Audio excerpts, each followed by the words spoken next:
지금 이 순간에도 대한민국에서 누군가가 심장마비로 쓰러지고 있습니다. 충격적인 사실 하나 알려드릴게요. 심장마비 환자의 70%가 집에서 혼자 있을 때 발생합니다. 그리고 4분 안에 적절한 조치를 취하지 않으면 뇌가 손상되기 시작하죠. 오늘 이 영상을 끝까지 보시면 혼자 있을 때 심장마비가 왔을 경우 생존할 수 있는 결정적인 방법을 알게 됩니다. 이 정보가 당신의 생명을 혹은 당신이 사랑하는 사람의 생명을 구할 수 있습니다. 심장마비는 예고 없이 찾아옵니다. 아침에 일어났는데 갑자기 가슴이 조여오는 느낌, 왼쪽 팔이 저리면서 식은땀이 나는 증상. 이런 상황이 새벽 3시에 집에 혼자 있을 때 발생한다면 어떻게 하시겠습니까?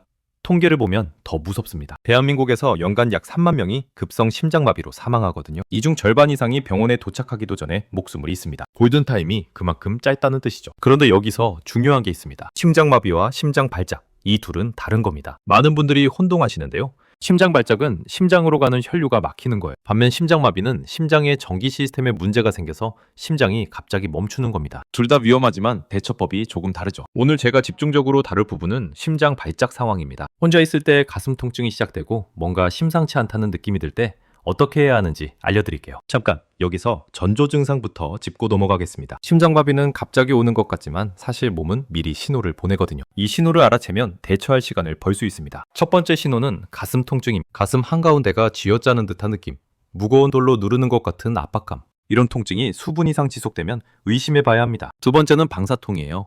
가슴에서 시작된 통증이 왼쪽 팔, 어깨, 목, 턱으로 퍼져나가는 겁니다. 특히 왼쪽 팔이 저리거나 아프면 심장 문제의 가능성이 높죠. 세 번째 신호는 호흡 곤란입니다. 갑자기 숨이 차고 깊게 숨을 쉬어도 답답한 느낌이 드는 거예요. 특별히 운동을 한 것도 아닌데 이런 증상이 나타나면 위험 신호입니다. 네 번째는 식은땀과 메스꺼움이에요. 이유 없이 식은땀이 나고 속이 울렁거리며 토할 것 같은 느낌. 소화불량으로 착각하기 쉬운데 가슴 통증과 함께 나타나면 심장 문제일 수 있습니다. 다섯 번째 신호는 극심한 피로감이에요. 평소와 달리 몸이 천근만근 무겁고 아무것도 할 수 없을 정도로 기운이 없는 거죠. 특히 여성분들에게서 이 증상이 많이 나타난다고 합니다. 이런 증상들이 복합적으로 나타난다면 즉시 대처해야 합니다. 시간이 생명이거든요. 자, 이제 본론으로 들어가겠습니다. 혼자 있을 때 이런 증상이 나타나면 어떻게 해야 할까요? 첫 번째로 해야 할 일, 119에 전화하세요. 당연한 것 같지만 많은 분들이 이걸 미루더라고요. 괜찮아지겠지, 조금 쉬면 나아지겠지 하면서요. 절대 그러시면 안 됩니다. 증상이 나타난 즉시 119에 전화하셔야 해요. 전화할 때 중요한 점이 있습니다.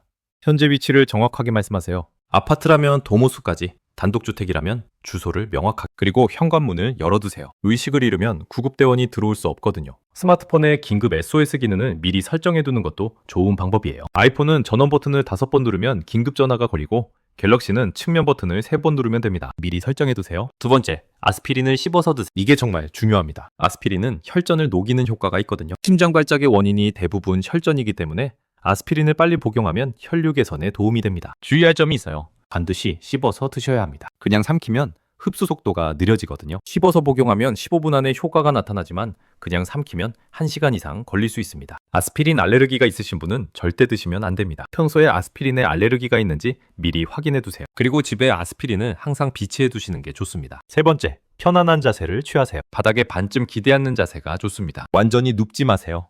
호흡이 더 힘들어질 수 있거든요. 무릎을 세우고 등을 벽이나 소파에 기대는 자세가 심장에 가는 부담을 줄여줍니다. 꽉 조이는 옷은 풀어주세요. 넥타이, 벨트, 브래지어 등 몸을 압박하는 것들을 느슨하게 해주는 거예요. 혈액순환에 도움이 됩니다. 네 번째, 깊게 천천히 호흡하세요. 공황 상태에 빠지면 호흡이 얕고 빨라지거든요. 이러면 오히려 상황이 악화됩니다. 의식적으로 깊고 느린 호흡을 해주세요. 4초 들이쉬고 4초 멈추고 4초 내쉬는 방식이 효과적입니다. 이게 핵심인데요. 여기서 잠깐 짚고 넘어갈 게 있습니다. 인터넷에서 많이 퍼진 정보 중에 기침 CPR이라는 게 있어요. 심장마비가 오면 기침을 세게 해서 심장을 뛰게 하라는 건데요. 이건 의학적으로 검증되지 않은 방법입니다. 미국 심장협회에서도 기침 CPR을 권장하지 않습니다. 일부 특수한 상황에서 의료진의 지시하에 사용될 수는 있지만 일반인이 혼자서 시도하기에는 적절하지 않다는 거죠. 왜냐고요? 기침을 하려면 의식이 있어야 하는데 진짜 심장마비가 오면 수초 안에 의식을 잃거든요. 의식이 있다면 아직 심장이 뛰고 있다는 뜻이에요. 그 상태에서 해야 할 건 기침이 아니라 119 전화와 아스피린 복용입니다. 잘못된 정보에 휘둘리지 마세요. 검증된 방법을 따르는 게 생존 확률을 높이는 길입니다. 다섯 번째로 해야 할 일, 주변에 알리세요. 혼자 있더라도 연락할 수 있는 사람에게 상황을 알려야 합니다. 가족, 친구, 이웃, 누구든요. 문자 한 통이라도 보내세요. 왜냐하면 의식을 잃었을 때 누군가 와줄 수 있기 때문이에요. 셔틀구 구급대가 도착하기 전에 옆에 있는 사람이 심폐소생술을 해주면 생존율이 2배 이상 높아집니다. 요즘은 스마트워치도 도움이 됩니다. 애플워치나 갤럭시워치에는 낙상 감지 기능이 있어요. 쓰러지면 자동으로 긴급 연락처에 알림이 가죠. 심장 건강이 걱정되시는 분들은 이런 기기를 활용해 보시는 것도 좋습니다. 자, 여기까지가 증상이 나타났을 때 즉시 해야 할 일들입니다. 정리해 드릴게요. 하나, 뱀이 입구에 전화한다. 둘, 아스피린을 씹어서 먹는. 셋, 편안한 자세를 취한다. 넷, 깊고 느린 호흡을 한다. 다섯, 주변에 알린. 이 5가지를 기억해 두세요. 순서대로 할 필요는 없습니다. 상황에 따라 동시에 진행하셔도 중요한 건 빠르게 행동하는 겁니다. 이제 평소에 어떻게 예방할 수 있는지 알려드리겠습니다. 예방이 치료보다 중요하다는 말 많이 들어보셨죠?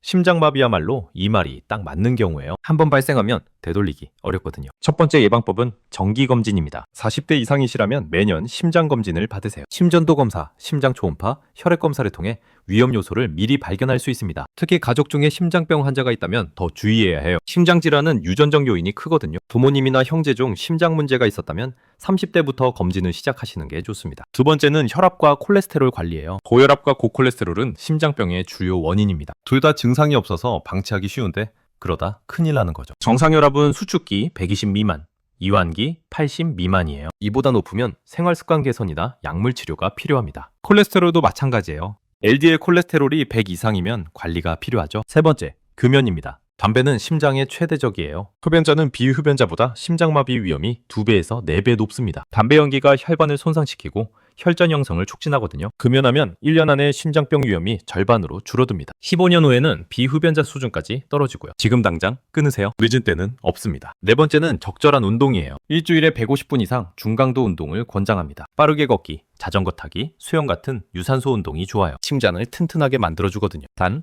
운동을 너무 갑자기 격하게 하면 오히려 위험할 수 있습니다. 특히 평소에 운동을 안 하시던 분들은 천천히 시작하세요. 의사와 상담 후에 운동 계획을 세우는 게 안전합니다. 다섯 번째, 건강한 식단입니다. 지중해식 식단이 심장 건강에 좋다고 알려져 있어요. 채소, 과일, 통곡물, 생선, 올리브유를 많이 섭취하고 붉은 고기와 가공식품은 줄이는 거죠. 소금 섭취도 줄여야 합니다. 한국인의 평균 나트륨 섭취량은 권장량의 2배가 넘거든요. 국물 음식을 줄이고 조리할 때 소금을 적게 쓰는 습관을 들이세요. 여섯 번째, 스트레스 관리예요. 만성 스트레스는 심장에 엄청난 부담을 줍니다. 스트레스 호르몬인 코르티솔이 혈압을 올리고 염증을 유발하거든요. 명상, 요가, 취미 활동 등으로 스트레스를 관리하세요. 잠도 충분히 자야 합니다. 하루 7시간에서 8시간의 수면이 심장 건강에 도움이 돼요. 일곱 번째, 적정 체중 유지입니다. 비만은 심장병의 주요 위험 요소예요. 특히 복부 비만이 위험합니다. 허리둘레가 남성 90cm, 여성 85cm 이상이면 주의가 필요하죠. 급격한 다이어트보다 꾸준한 체중 관리가 중요합니다. 한 달에 2kg 정도씩 천천히 빼는 게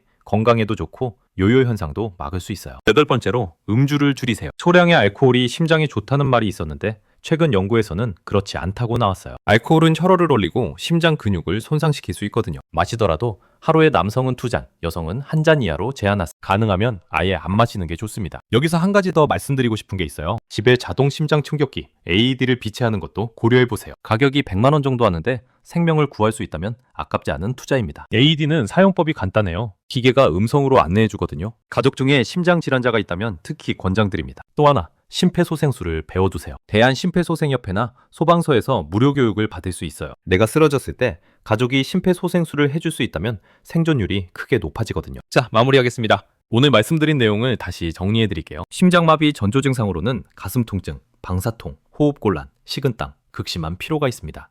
이런 증상이 나타나면 즉시 119에 전화하고 아스피린을 씹어서 먹고 편안한 자세를 취하고 깊은 호흡을 하면서 주변에 알려야 합니다. 평소에는 정기검진, 혈압과 콜레스테롤 관리, 금연, 적절한 운동, 건강한 식단, 스트레스 관리, 적정 체중 유지, 음주 절제를 통해 예방할 수 있습니다. 심장마비는 예고 없이 찾아옵니다. 하지만 준비된 사람에게는 생존 기회가 있어요. 오늘 알려드린 정보를 꼭 기억해 두시고 주변 분들에게도 공유해 주세요. 혼자 있을 때 심장마비가 오더라도 이제 당신은 어떻게 해야 하는지 알고 계십니다. 그 지식이 당신의 생명을 구할 수 있습니다. 오늘 영상이 도움이 되셨다면 좋아요와 구독 부탁드립니다. 건강하세요.